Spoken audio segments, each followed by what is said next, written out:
এক শীত প্রধান দেশে এক ভিখারি পাতলা জামা পরে শীতের মধ্যে ভিক্ষা করত।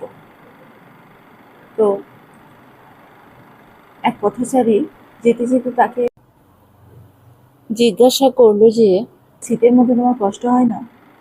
ভিখারি বলল, কষ্ট হয়, কিন্তু আমি অভ্যস্ত।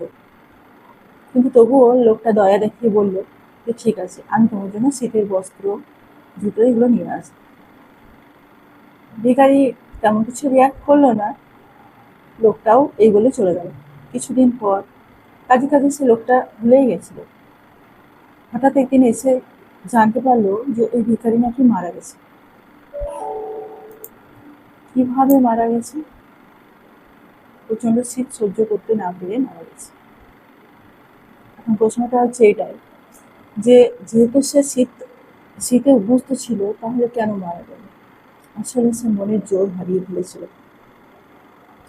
সেই লোকটা তার মনে আশা দিয়েছিল যে তার জন্য শীতের পোশাক নিয়ে আসবে, আর সেই আশা রেখে সে মনের জোর হারিয়ে ফেলেছে। তো আমাদের সমাজের বর্তমান পরিস্থিতি হচ্ছে এইরকম যে মানুষ নির্ভরশীল হতে ভুলে গেছে।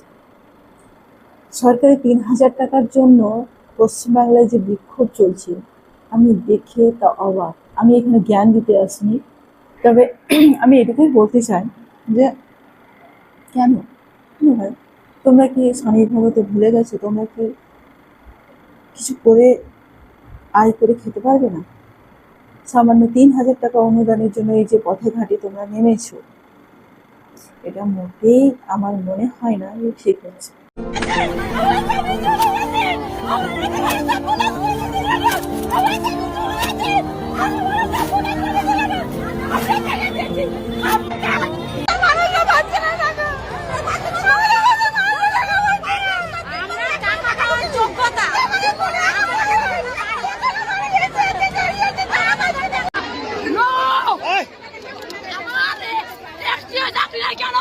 আমি কি বাদে পাস করি নাই?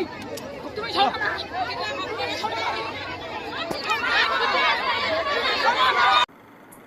তোমরা যদি আন্দোলন করতেই চাও, বিক্ষোভ দেখাতে চাও, তো সরকার দুর্নীতির বিরুদ্ধে বিক্ষোভ দেখাও না। শিক্ষা ব্যবস্থার উন্নতির জন্য, চিকিৎসা ব্যবস্থার উন্নতির জন্য, মূল্য বৃদ্ধির বিরুদ্ধে বিক্ষোভ দেখাও না। দেখো না সমাজের কি পরিবর্তন হয়।